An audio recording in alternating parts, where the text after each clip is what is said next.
Welcome back to Between Two Racks. This week's episode, another installment of Rapid Fire Q&A. So let's kick it. Happy New Year, everyone. It is now officially 2026. Before I started with some questions, I was just going to start with a little bit of an overview for 2026 for us. So as many of you should know by now, we have made the decision that we no longer need our own physical space later this year. So we will be hosting our final live occurrences of Kilo courses at our own facility. We're not saying that you won't have the opportunity to attend live courses again in the future. It just won't be here at Kilo. So coming up actually this month, we have the PAB seminar, January 24th to the 25th, comprehensive seminars, January 31st to February 1st. And then a few months we don't have courses. And then we begin again in May with the sports performance seminar, May 9th to the 10th. And then the next weekend right after that, we have the body composition seminar, May 16th to the 17th. And then the gathering, the Kilo anniversary weekend, June 5th to the 7th. The May courses, sports performance and body composition seminar, we only have about 10 spaces left available in each of those courses, which is cool. We're glad those courses are going to be big final ones to have here at Kilo. I've been saying that I'm sure every course this year I will be a bit emotional every time that we have one. But then beyond the live courses, we are releasing more online courses. So the body composition is the next one that will become available online. And then it's the sports performance seminar and then the comprehensive seminars. We have a few other online courses that we won't mention yet, but that we also have in the works while we still have our facility to do some filming. So we'll be getting those done as well. So it's going to be a busy year. Right now it's what are we right now? December 30th. So it's wrapping up of everything and then just getting ready because we know that this year is definitely going to be a big one. We'll be in Chicago for a private seminar in March.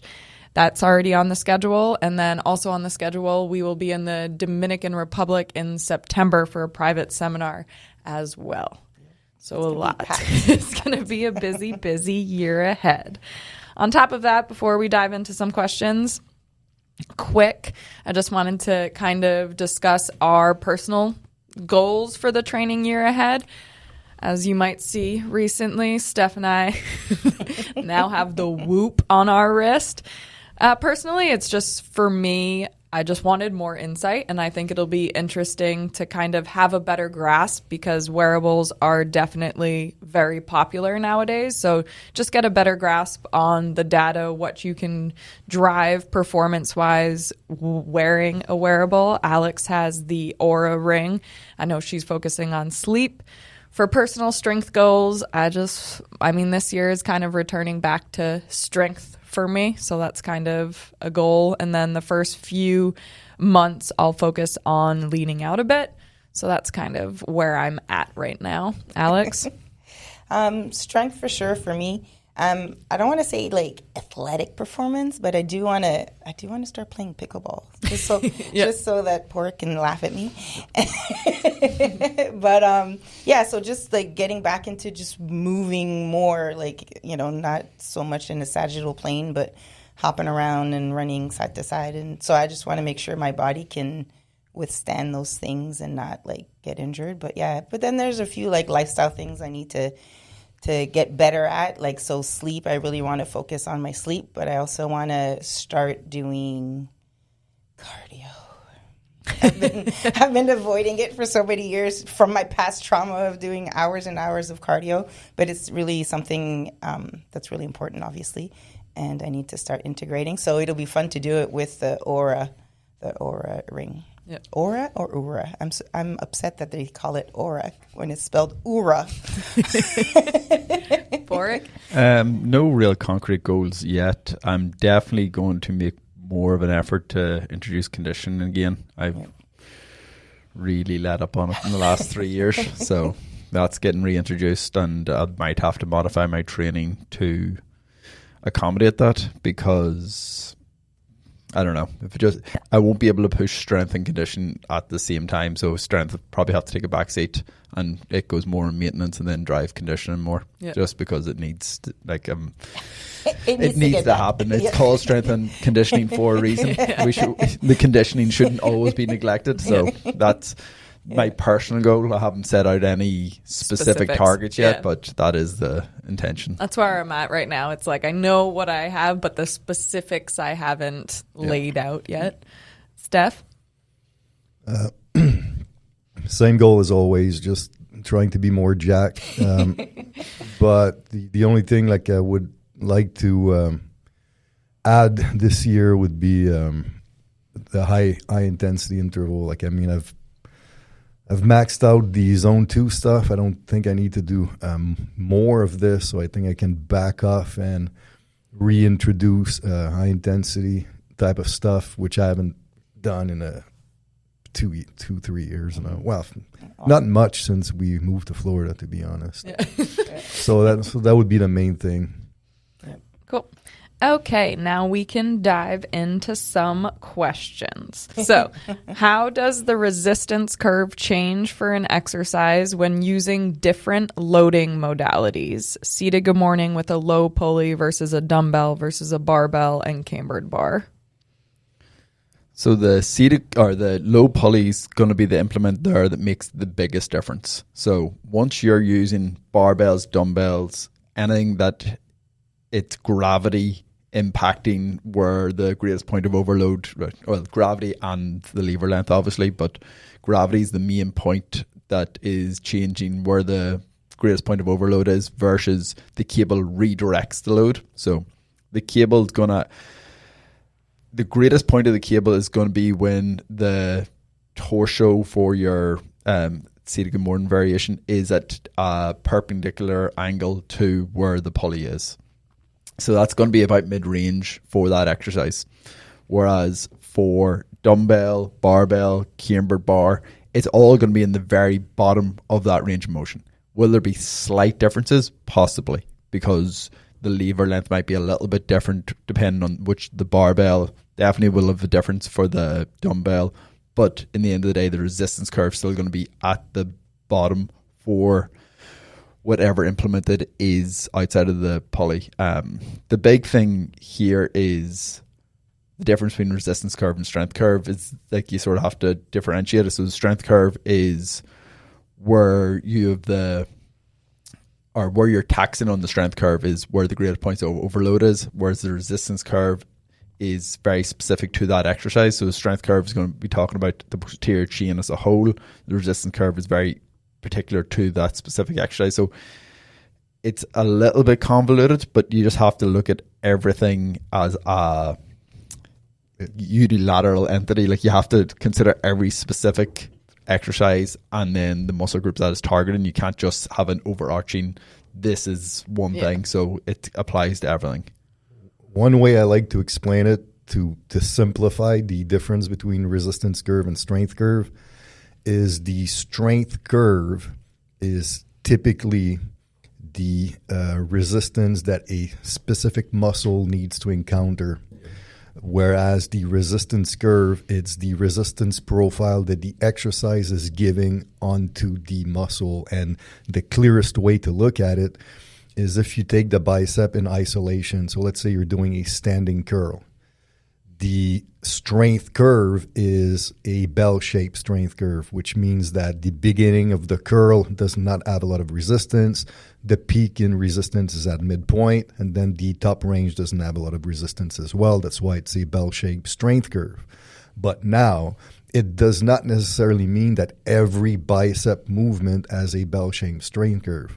Because, for example, a Scott curl, we're still training the bicep, but now the resistance profile of the Scott curl, you have more overload at the beginning of elbow flexion.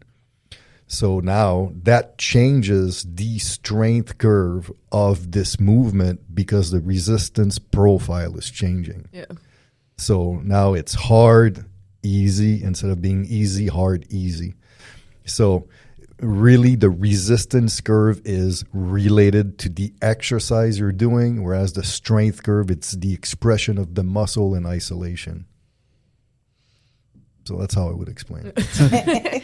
Well, but it is like this question, I think they're assuming that just with different implements, you can say specifically what it changes, but you can't because it would depend on the exercise. It will depend on the exercise, and like even if you're looking at the difference between using any free weight versus machine versus cable, that's going to make a difference as well. Because it could be like a Scott curl with a cable completely changes the resistance curve being applied in that motion, and then all of a sudden the top or mid to top range is a lot harder than the bottom range, whereas the dumbbell is completely the inverse. So it's, everything has to be looked at in context. Okay, next question. Okay. What are the big rocks when periodizing training for hybrid or tactical athletes who have to maintain strength, aerobic fitness, and readiness year-round while still protecting longevity and avoiding chronic fatigue? So what are you focusing on the most for periodizing training for hybrid or tactical athletes? Well, it's just that with these type of clients, there's no true competitive period. So you need to use a periodization model that allows you to train a lot of qualities all of the time. So this is where the parallel model or the emphasis model in the world of periodization would come into play. So the parallel model is you basically dissect the tactical training in multiple qualities. So let's say you want some endurance work, you want some speed work, you want some strength work, you want whatever it might be. You look at these, and then you dispatch the volume of each and every one of these qualities that you want to train within the training week, and then you train everything all the time to make sure that there's no detraining. So in the early stages, when you're dealing with these types of clients for the first time, you're going to have a lot of progress. But eventually, as the trainee becomes more advanced, then you might want to use more of the emphasis model, where now you're still training all of the qualities, but at certain periods of time, you're going to spend more time on one, less on the other ones, and then it switches. So you're changing the emphasis of stressor to another quality, but you're training everything. Whereas the majority of our periodization that we use most of the time is a sequential model. So that's the difference. Like we usually tend to focus on one thing, move on to the next, and that one thing potentiates the next, and on and on. That's a very straightforward way to train. But with tactical, there's just so many things that you need to always be ready for, and there's not one specific date for the event, so you want to train everything. Yeah, and then in terms of big rock things, I think what's important to do is set baselines for each of the quality that are important. So, you have a strength baseline, you have an endurance baseline, you have a power baseline, whatever that is. And you can use these baselines to dictate where the emphasis needs to be placed. Because at some point, as Steph is saying, the parallel model where everything's getting the same amount of attention is going to stop working. So you're going to have to say, no, all right, I want this person to be able to deadlift or trap bar deadlift or whatever lower body exercise you want 1.5 times body weight, 2 times body weight, whatever it is. And then once they get away, that's starting to creep away, that they can no longer do that. Okay, we're going to have to work in more strength work. We're going to have to make sure that they keep that baseline to where they can be at their peak performance or close to their peak performance, because it won't be truly peaked at all times. And then one other real important consideration is not as much for hybrid, because hybrid, I'm guessing people generally are working towards an end goal, and they can somewhat have a sequential model within their emphasis model that they're working towards peaking certain qualities. But the tactical, they definitely need to mitigate fatigue more so they can't have as big a stressors because they truly do need to perform at any given moment. So you're going to have to scale back the amount of volume pretty much across the board, and then just work it in when it makes sense. And if you know that there's a period of time where you can really push things, take those chances, and it'll not be a pretty picture. If you draw a periodization graph, it's going to look, and there's going to be spikes and there's going to be valleys, but that's fine. You have to address the person in front of you with the time scale in front of you and with the demands that they have being placed on them. With those types of athletes, would like relative strength scores be something you would look at a lot for them? It depends on the key performance indicators that you choose for whatever they have to do. So, we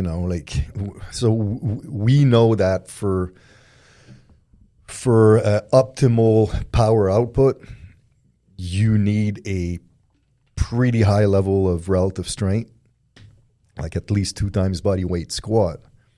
But this is to optimize speed and power. Yep. So it does not necessarily mean that the tactical whatever trainee you're dealing with needs to have these level of strength, because they might not necessarily need to have optimal level of speed and power. So you just need to determine what it is that's a minimum or ideal requirement for what you need to do. And then once you have your KPIs, well, then I always believe that you focus on what's your biggest limiting factor. Yeah. So kind of like with the optimizing strength ratio, what's the lift that's the further away from your target, whatever it might be, this would be what has the most emphasis within the emphasis model for a certain period of time. And then you move on to the second next biggest gap that you have with your KPIs. And that to me is the simplest way to deal with that. So do you think that most people you'd probably have to step away from the 4 times a week weight training in order to get all the other aspects of training that they need to do? How many training it's a hard question because you don't have the person in front of you, but I think that's where you'll have to be the most creative with the person that you have, so that if endurance is something that they need to work on more, that you would step back a few sessions. But it depends. So it depends what the task of what would be a job that what's a typical job that's part of tactical, like military, like Navy SEAL. Okay, so the military, there are periods of time where they're not doing much. Yep.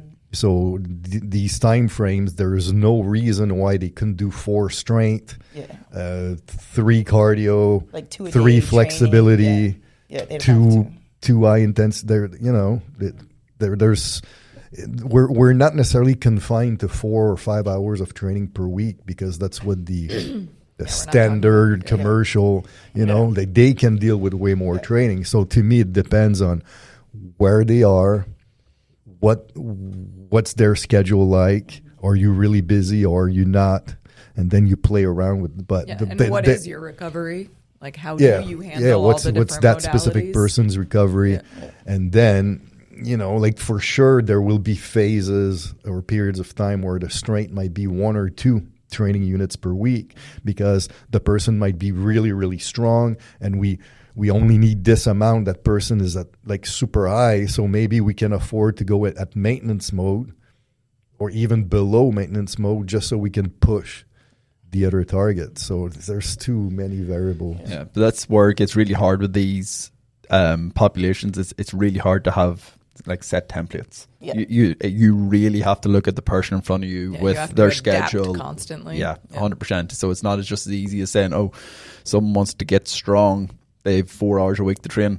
Easy. That's you have set parameters there. Whereas this here, there's so many different moving variables that you're constantly adjusting. You're constantly reevaluating where they're at and where they need to be and what the new time horizon is, because it's not like you're getting their schedule for the next 6 months at a time. You're getting it every couple of weeks, so it's you're constantly having to reevaluate. And it's also understanding that the training age of the specific client you're dealing with. So if it's someone like, so let's say I'll take myself, for example, I've been strength training for a long time. Now I can not strength train for 1 month. I'm going to lose some, but then I'm going to regain it all back within two weeks of training. It's not that big of a deal. But if you're dealing with somebody who doesn't have a base of strength, and now you're in a developmental stage in terms of strength, well, now you know that getting away for 1 month, you basically need to start all over. So you just have to be careful and understand where you're at with the trainee to really make good decisions with that. Yeah, and it's amazing how little training volume it takes a well-trained person. Yeah, to maintain. Maybe not maintain 100%, but maintain 85% plus. It's a very minimal amount. Like you can go in, like I wouldn't be surprised if a lot of people, well-trained people, could maintain 85% of their strength training once every 10 days. Yeah. Pretty comfortably. Like it's a very little ask of someone, but they'll be able to maintain that while really developing other qualities. Like one full body sessions every 10 days of the big, big bang, like a squat, a chin, a press. If you're well trained, there's no reason why you couldn't maintain, like Porrick says, at least 85% of your gains while you're attacking all of the other targets. Yeah, it's just something we don't talk about because we very rarely talk about that side of things. Like we're just trying to hold on because we're doing other things, but there's a time and a place for that. Like it is way more beneficial for someone to go after that than say, oh, I'm good on strength, I need to work on this. I'll just forget about strength altogether. No, touch it. It doesn't take much. Just touch it. And it's knowing that it's a specific individual that has a long training history that becomes relevant and useful for. You can't just use it for someone that doesn't have the history of training. They may maintain, but they're maintaining nothing, so it doesn't count. What are you maintaining? We just had a cool project. I'm just bringing this up randomly before we hop to another question. We had a cool project we recently just completed for a facility that they wanted their group training. And they worked with a very specific population, females, Gen Pop, and they wanted their full year of strength training built for them. So they hired us to develop the full year plan. So it was very cool. Like we had their facility layout, their equipment list. We had their clientele. They've been in business for a year now. So we had what clientele they were looking to attract, what they currently have. And then you guys built out a full year of training. And then you had to take into consideration like whatever we were given, but you had to think about, okay, they're dealing with group training. They had how many? 24 per class? 16. It was 16 per. They wanted 2 upper, 2 lower per week, but not everyone comes to all 4 weeks. So it was like it was cool. It was kind of like going back to when we first developed Primate, but for kind of a different demographic a little bit, and then obviously a different equipment. So it was cool to see you guys put it all together and everyone build it out. But again, that was the same thing. That was like we had a mix of newbies to intermediate in her clientele, so you had to take that into consideration when building out the group training. Yeah. And then, I mean, just considering if they're doing 2 times a week training, 4 times a week, if they're doing the conditioning. So it's like, you have to put all that together. Next question. Everyone listening? Because I know this is going to be one that you're going to question.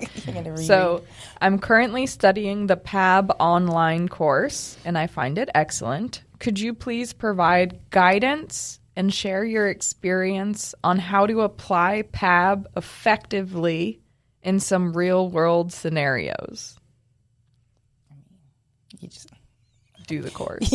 I'm trying to figure out what they mean by this question, because I wonder if they're thinking, because when you look at it, there's a lot of unilateral, and I mean we mentioned that in the course, but like you have to be really efficient. Like the first time, the volume's going to be a little bit low because you're going to do a lot of coaching. It's going to be a lot of unilateral work.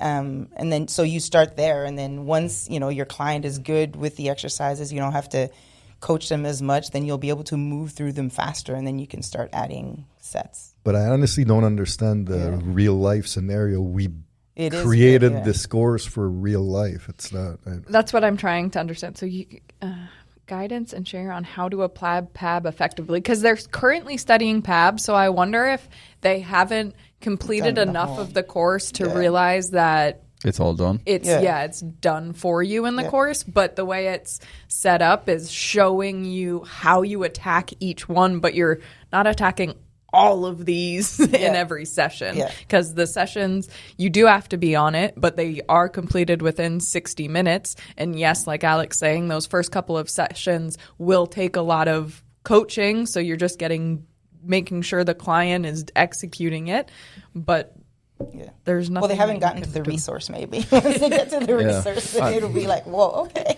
And they are something that overview of the resource. Yeah. I can't remember how long it is at this stage. I mean, or unless the question really pertains to when do you use PAB. If that's the case, I mean, it's very unclear, the question, but if that's the case, it's part of strength preparation. So, like, if the trainee has a lot of weak links or aches and pains or mobility or range of motion issues, well, then a PAB macro cycle would be the best option. And or the other scenario is if the person has been going through a long period of heavy strength training and they kind of plateaued, the joints are starting to get achy, then to do a PAB macro cycle or a PAB block might be a good way to unload the joints, the central nervous system, create a novelty stimulus so that you're still creating or pushing some form of adaptation, but with training modalities that are that forces you to use lighter loads, which might be a good option for these people. So, again, I don't know if that's the question, but that's how I would use it. Yeah. Okay. What's one variable in training that's getting too much attention right now? A variable. I know. Like tempo or something? Yeah, something like that. A variable that is getting too much attention in training. Probably reps. Because while What do you reps are extremely important, but if you go online right now, as long as you do between 5 and 8 reps to failure, Oh, okay. you're That's true. you're training everything that could be important within a gym. So to me, that's the one thing I see too much at that. There's a very standardized rep range, and that is being prescribed for absolutely everything, no matter what the context, no matter what the person in front of you, the exercise in front of you, the range of motion.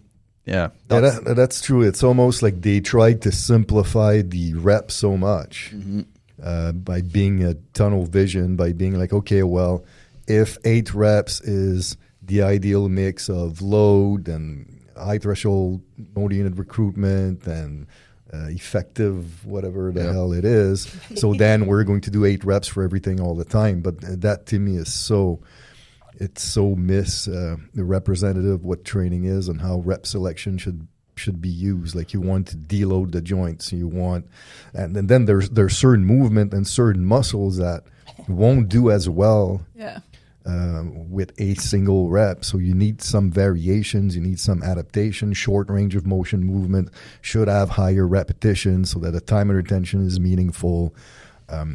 Fiber muscles that are generally more slow twitch in nature would be better done with slightly higher reps, and on and on. So to have this one size fits all with reps, I would agree with Porik. To me, it's such a. I see it a lot in the female space, in the perimenopause, menopause space, which is great that they're telling women that they need to lift heavy, but now they're just saying 6 reps. You just need And that's to someone who's never even who's lifted. never ever. lifted. Yeah. How are you going to do that? And what, you're going to do 6 reps for life, like you're saying? But it's people really like to zone in on one thing, and then they just But it's funny because it's the question's asking what has been overanalyzed. Getting too much attention Getting right too now. much attention. While reps are definitely getting too much attention. They're getting too much attention for simplicity's sake, because it's actually a really complex thing. Yeah. Well, that's what we're in this weird space right now where everyone either wants it overly simplified or overly complicated. Yeah. So, and it's like there's nuances to all of it. So it's just so hard for people to just. Well, people like one Get thing. it. It's even with nutrition, right? You should only eat this, or you should only do. People always want one thing to hang on to and be like identify as a 6-rep person. You know? No, but it, to me, it's like the hypertrophy crowd has wanted to simplify the training process so much. Right now, it's like find the 2 or 3 best exercise per muscle group, do 8 reps for every exercise. Do 1 to maybe 3 sets for every exercise. Do full body 3 times a week, whatever. Like they simplified it so much that now it gives you absolutely zero room for. I mean, it's always the same thing. Yeah. So now it's almost like the hypertrophy people are like, oh, like what can we do to add complexity to what we're doing? Because what we're doing is so simple that after one post, you know everything you need to know. Yeah. So then instead, let's go and start talking about pennation angle and blah, blah, blah, blah, blah, blah. Like the stuff that becomes like it's very interesting stuff. It's very good to understand all of these, but they're spending so much time trying to understand the one thing that as a personal trainer dealing with your personal training clients will have zero impact whatsoever. I mean, the perfect example of how this is all coming into play is it's all driven by social media and what's like clickbait. What's going to get the most? You have to have a very loud opinion that goes against something. And it's like Saladino with the carnivore diet, it was the carnivore, but then it's like, okay, but then he needed to switch it up because he couldn't just keep saying it was meat. So then, then it was mangoes. Okay, then it was honey. Okay, now it's some carbs. Now it's rice. Yeah, so it's hard when it's so driven by social media. And I know everyone always tells us to be like, oh, make a ridiculous statement, like just say something. But that's not what we believe in. Like everything we have are what guides our education and our principles and philosophies, but they're all somewhat sound. And people don't love what's somewhat sound. Well, they're moderate. Yeah. That's the problem. So they're not the in any, extremes. Yeah. No end to the extremes. So we're not the first people to ever say them because they've been sound principles for a long time. Yeah. So, and they've been sound principles for a long time for a reason because they work. That's. Okay, here's another one. So, is tech making programming smarter or more complicated? This is like an opinion piece again, I'd say. I think it does both. It does both. Yeah, I mean, I think I think tech can make it better, more efficient if you use it properly. Yeah, no, there's definitely a time and space for it, and depending on what direction you bring the tech, like if it's velocity, is it recovery, is it whatever, there's definitely a time and place, but you have to be well informed and you have to be good at interpreting the data, looking at long-term trends and allowing it to inform your decision rather than dictate your decision. So I think people who are good with tech, it really helps their programming. People who are bad with the tech, it really actually makes them worse because they get obsessed with certain details that either don't matter or a one-off, or there hasn't been a level of consistency that is actually going to impact the long-term results of the program, even if you didn't adjust anything. So it's very dependent on the practitioner. A problem I see with the tech-heavy training centers as well is because it's super interesting and it can get very enticing to test and record a lot of data and information. But the problem is if you don't really fully understand the why you're testing something, then the problem is you have a bunch of data that essentially you can only improve by training the test. Yeah. So now the training program becomes a amalgam of not truly effective training, because you're not trying to truly improve the athlete, you're trying to improve the test score so that the athlete can feel like the training has improved their ability. But it's not always relevant. Like, there's so much testing on force plate now, which is great, but it doesn't mean that a mid-typal increase in force output will necessarily translate in a stronger, more powerful, faster, more resilient athlete just because you increased your score in the isometric mid-typal. I'm not saying that it's not a good thing, but it's not necessarily the indicator of a better athlete per se. It's just one thing amongst a bunch of other things. So it just depends on how you're using the tech and how you're training in relation to the tech you're using for your assessment. Yeah, because so much of the tech, especially for the testing side of things like that there, is very isometric dominant. Yep. And obviously that makes a lot of sense because it's highly specific to the test you're doing, and you can get a very accurate reading. Very repeatable, so very safe also. Very, very safe. So it's a very consistent way to test people, but it's also probably one of the least, I don't know how to put this, it's going to have the least carryover to performance outcomes in terms of just getting better at a isometric pull has zero indication that there's been any performance improvement anywhere else except for a highly specific isometric in that joint angle doing that specific exercise. So while it can be an overall great indication that the program worked, if all you're doing is testing and then training specifically to increase that test, you're sort of missing the boat. Like that. So I like what Bork is saying. So I'll give you a very specific example. So you test the isometric mid-typal with athlete A, and he generates X amount of Newton force. Great. Now you take athlete B, and he generates less Newton force on the isometric mid-typal. And the mid-typal is at mid-range, like right above the knee joint. Cool. So athlete A is stronger on the isometric mid-typal than athlete B. Now, let's say you train the conventional deadlift. Now, the thing is, the isometric mid-typal was measured isometrically in the mid-range. Cool. Now we're doing the conventional deadlift. Now it doesn't mean that athlete A will have a heavier, stronger deadlift. Athlete B might have a actually better deadlift than athlete A. So now you go and retest after, let's say, a month, and athlete A still has a stronger isometric mid-typal than athlete B. But athlete B significantly improved their conventional deadlift over athlete A. And athlete B's conventional deadlift is higher than athlete A. So now you could argue, okay, but what does a conventional deadlift strength level has to do with performance? Not much. In reality, it's the same thing.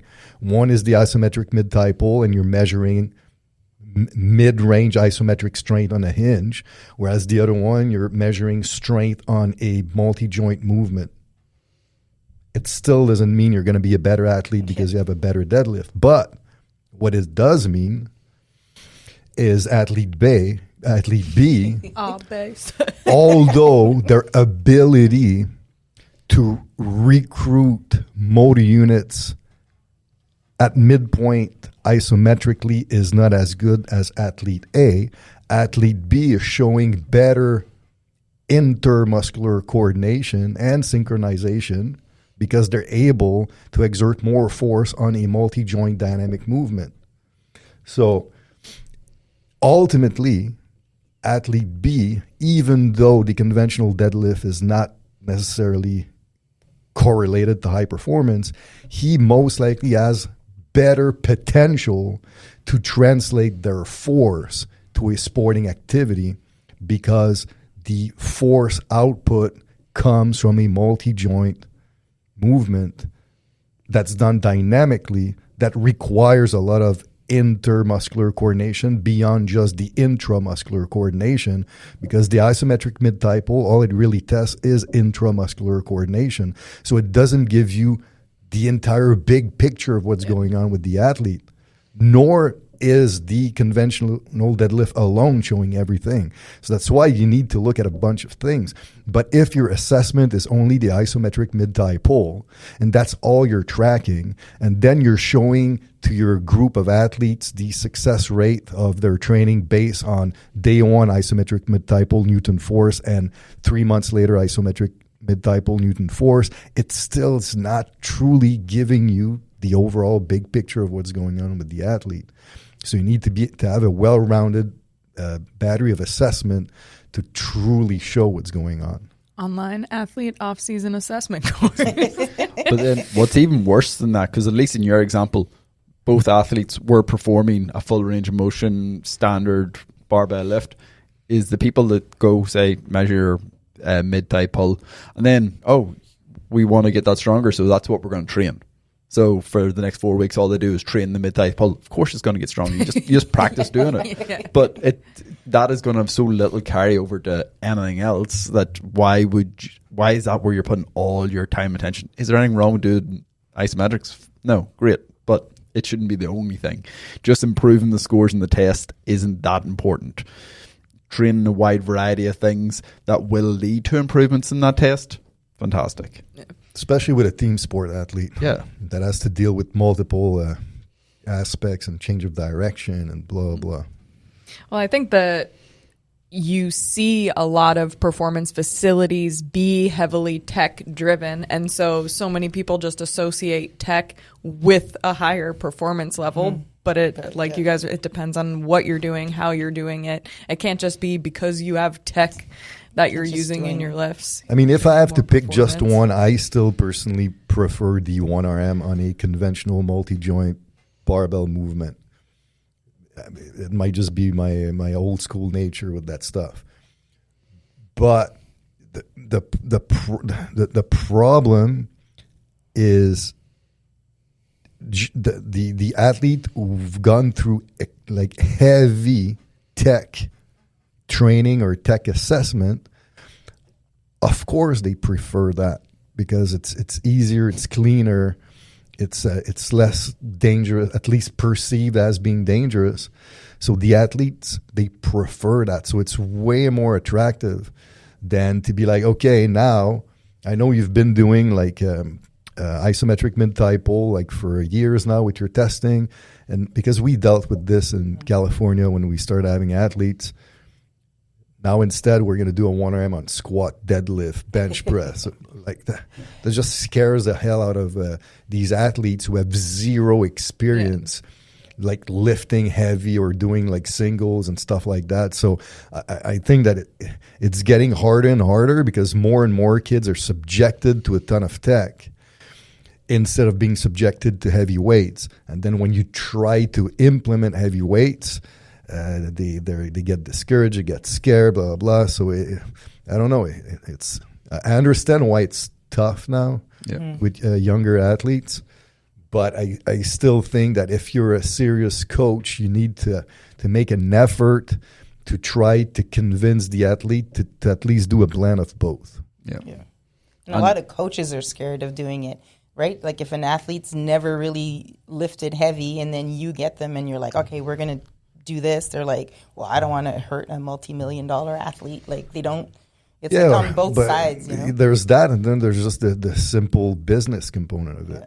I mean, like I might have said this before in a podcast, but in Huntington Beach, when we opened Kilo, like we had like some NFL athletes that came, but near us, like maybe a 15-minute drive from us, there was this facility that had a lot of NFL guys, but the whole facility was like speed, velocity stuff.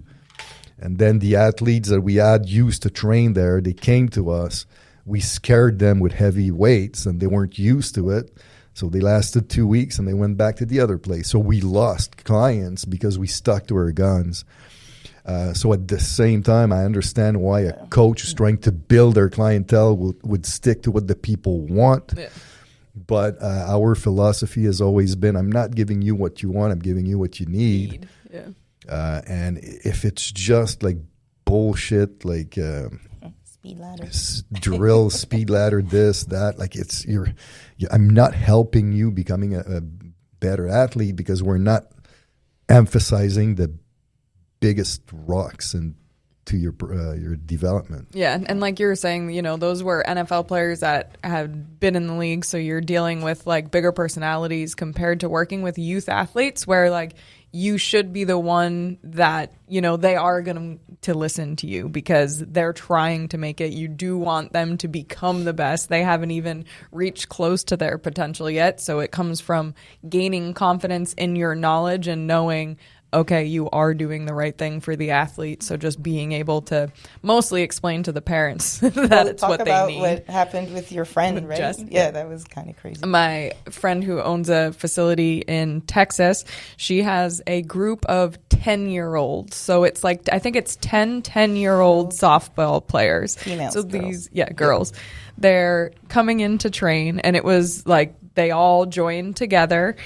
She's taking them through, you know, just a movement assessment the first time, just to try to learn how they move. So it was the first session. And then it was one of the fathers, who's one of the coaches, said after the first session that it needs to be more intense. You're talking about 10-year-old girls who are just learning how to move in the gym. The girls loved it. It's going well. But it's just funny. It's always going to be the parents. I remember coaching basketball. Yep. It's the parents that need the most convincing. We always blocked out the windows in gymnastics. The parents couldn't even look inside the gym when they were training. Parents were never inside the gym when I trained youth athletes. Yeah. But it's not even that they're in the gym. No. They just have opinions that they want to know. They can have opinions all they want. It's not going to change what I'm going to do. Okay, I think this one is directing at Porrick. Okay. Oh. When is riding too much riding? Oh. Is the Kilo team ready for Ireland? So I'm assuming it's talking about horse riding. No, I was like, what are we talking about here? Bike riding. When it affects your performance in other areas of life. That's when it's too much. I know that was one of your friends. I don't believe it was a family member because I would have known the. Yeah. Okay, I think, let's see if we have anything else. We'll wrap up with this one. Opinion on macro tracking for Gen Pop clients. I know within the Kilo crew, we kind of have different opinions on tracking personally. Oh, macro. So I was thinking macro cycle, and I was like, what do you mean by macro cycle tracking? No. So I think I'll give mine first. So in terms of, we say Gen Pop, and there's always different categories of Gen Pop clients, because you have the Gen Pop that you're never going to get to track, that they need to learn you need to educate them on how to eat well. But then you have the Gen Pop that are taking their goals really seriously and do want to track. They're open to it. They want to make big changes. And I think tracking is a huge game changer in order to even get someone to understand amounts of food. I know that it was that for me. So I think it depends on the person in front of you. I don't think you can force tracking on someone who isn't going to track, but I do think it's a huge opportunity to educate someone on nutrition. I think everyone needs to track at least initially. And tracking, there's different levels of tracking. It can be hand size, portion sizes. It can. Okay, but for me, tracking is always tracking, not portion sized. But that's tracking. How many portions of protein? How many hand portions of protein do you have a day? 6. That's tracking. Like, that's still a form of tracking. Okay, I get that. Like, so everyone needs to know how much they're eating. Like, every person, like, even if they're not training, you should know how much are you hitting your, how much protein you should have, how much carbohydrates are you eating. If you want to be healthy, you need to know those things. Yep. Then there's the different levels of complexity of tracking. So if you go beyond portion sizes, then you go to like weighing your food, like all that stuff, I think is super important if you're trying to like elicit change and you're looking for that higher level type of like change in performance and all that stuff. But like everybody should know, like even when you look at the food guide, like you have to track to know what you're doing with the food guide. I'm not saying that the food guide is the right portions and stuff, but like you need to know how much you're eating because people just don't even know, right? They have like a slice of toast with peanut butter and 1 egg, and they're like, oh, I ate protein. I'm like, well, you ate like 10 grams of protein. You need 40, So that's what. Yeah. I think actually weighing, measuring your food, if anyone wants long-term results, they have to do it at some point. Yeah. You don't have to do it forever. You definitely don't. I haven't done it in years. But you have to do it to understand what the hell you're eating. Yeah. And to know when you look at a portion size, that's roughly this. Because there's no way of knowing otherwise. So even if you can only get someone to commit to it for 2 weeks, I think it's a very valuable experience. It's eye-opening. Yeah, and just for that reason alone, I would say it's extremely important. And then how much they need to stay with that beyond that, that's very personal and depends on their learning curve. Well, like how much they can like guess. Yeah, or it depends on their goal, depends on where they are in life. Like it depends on so many things. But to actually sit and do it for 2 weeks minimum, you learn so much just from the visuals and like realizing, that portion of rice was fucking 16 cups of rice. Probably overdid it. Or pasta.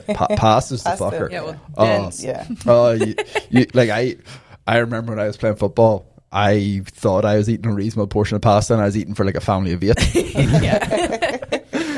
Delicious, but not necessary.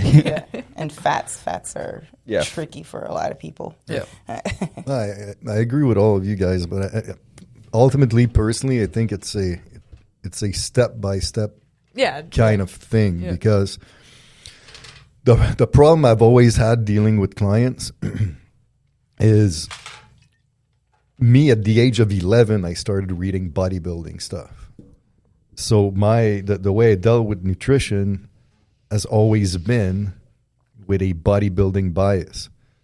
But when you talk to the most Gen Pop, they don't eat like we do. They eat meals. Yeah. And they eat out a lot. So they're going to be like, well, what do you have for lunch? Well, I had a chicken pad thai from whatever. Okay. But if I'm eating a chicken pad thai, like how do you know how much protein you have? How do you know how much fat you have? Because you don't know how many squirts of oil they put in that pad thai. You don't really know how much carbohydrates. All you know is that you add some carbs, some protein, and most likely some fats. You're not sure, but most likely. So now that client, you need to educate them on nutrition, on food. Yeah, the education. Like my parents, I told them a million times, they still think that peanut butter is a protein source. I told them a million times, it's a fat source with some useless protein in it. Okay, so they need to understand that. But then, so once they understand nutrition and they have a better understanding of what's healthy, what's not, whatever, well, then you can use the portion size type of stuff. But again, this only works in the context that Gen Pop client is going to be like, okay, now I'm going to meal prep my own breakfast, lunch, and dinner so that I know that I have a hand size of beef in my lunch and a thumb size of fat in my... Because again, otherwise it won't work. So if I'm with the client and we had the healthy nutrition discussion and now they're ready to prep their own thing and look at food on here's my protein, I measure my protein, here's my carbs, here's my fat, and they're able to eat this way consistently, and now they hit a certain plateau and they want to keep on going, then this is where to me, it makes sense to start weighing and tracking to now not just know that you're eating adequate protein, blah, blah, blah, but to know exactly how much protein. So now we can actually make manipulations because, as you know, because you've weighed stuff. Yes, you can be like, okay, I'm going to eat 1 avocado with my breakfast. Cool. But from one avocado to the next, you've seen that there's over 40% variability in calories. So at one point, if you want to be precise and you're getting to the point where you're manipulating your caloric intake by 200 calories per week, well, now you can't half-ass it, be like, okay, I'll have 1 avocado. You need to know that, okay, I'll have 50 grams of avocado and I'll have 200 grams of beef. And I'll have, it's the only way you're going to be really precise. But I'm not going to ask someone who's been eating in restaurants, breakfast, lunch, and dinner, that has no true understanding of nutrition to be like, okay, now track your macros. No, can you just cook protein alone and make them taste good so you'll eat it? Cook different carbs alone and then just mix it depending on needs. Can you do that?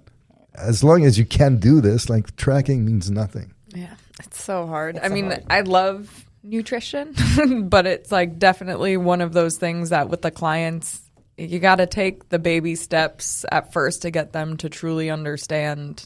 And it's very emotional because, even if, and it's easy when, like, because all of these like fitness personality, like those Instagram celebrity and stuff like that, and you see now here's my week of meals, but they're always single person alone in their apartment cooking for themselves. That's easy as hell. Yeah. But if you're a mother of 4 and the husband, and you're cooking for 6 people every day, and you're cooking like a casserole.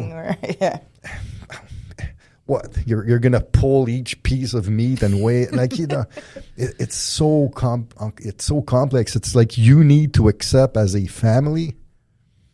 Okay, we're going to eat quote unquote bodybuilding style so that I can do my proper tracking. But like if you think about it though, if you're serious about eating healthy, you have to eat like that. Anything that comes in a big mishmash is really not like it's just hard because you know that you're not going to get enough protein. You're going to have more those meals are often more carbohydrates. I mean, growing up, I'm Haitian, so they kind of eat like bodybuilders. We have rice, we have chicken, mostly chicken, pork, and then we have a vegetable. And it was seasoned individually. Everything tasted good individually, but it's truly the only way to really, really be able to know what you're eating. Yeah. The only way around is generally the people who eat that, like the big family meal style, they do it for dinner. Yeah. And breakfast and lunch you can somewhat manipulate so they can really ensure the breakfast and lunch are covering like 90% of their needs, and dinner is sort of, it's a family meal, we'll chill out. They'll get good, like they'll still be hitting most of their needs. It'll be a lot better long term. But oh, that's okay. Okay. We just lost the light. But yeah, it's never going to be perfect, but at least you've got those, and you probably have a snack because most people have a snack along with breakfast and dinner.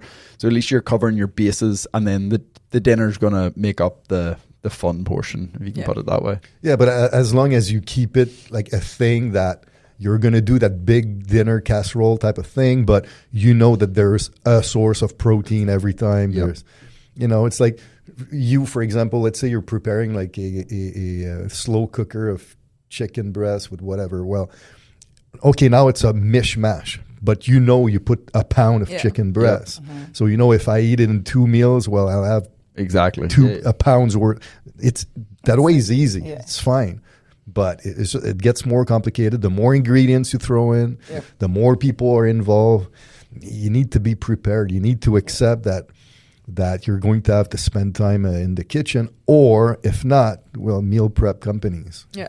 I mean, there's so many meal prep companies, but even that, like, you still need the education on what's healthy and what your macros need to be, because there's a new meal prep that opened up downtown by us, and I walked in it with Steph just to check out the meals. There was only like 2 meals that I would have chosen, not based on like the meals and the food, but based on the macros. It was, and there's like probably fucking 50 meals that were available, and I looked through all of them, and there was only 2 that I was like, that makes sense for a meal. Because the others didn't have enough protein?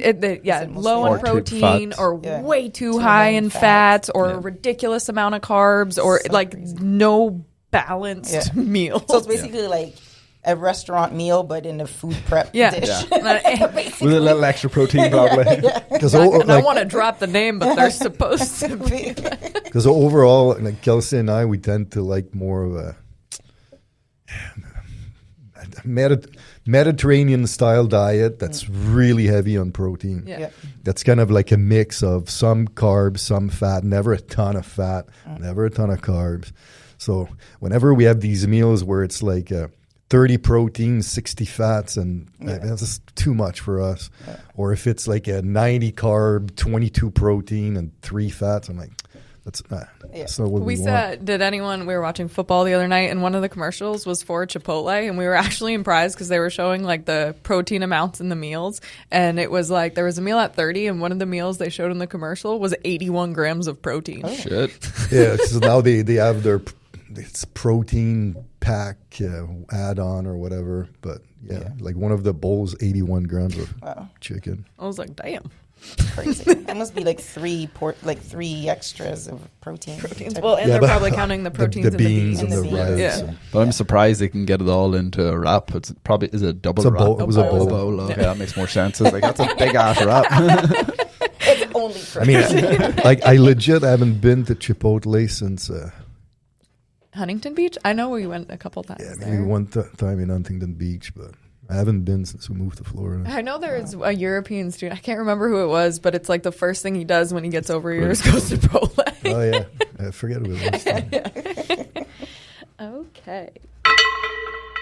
Again, Happy New Year, everyone. Happy 2026. Let's make it a kick-ass year. And we hope to see you this year and years to come. Send in your questions in the link below. We'll do more rapid fire. I think we're at episode 88, I want to say now. Coming up on 100 in a few more weeks. So thanks for tuning in. Like, subscribe. See you next week.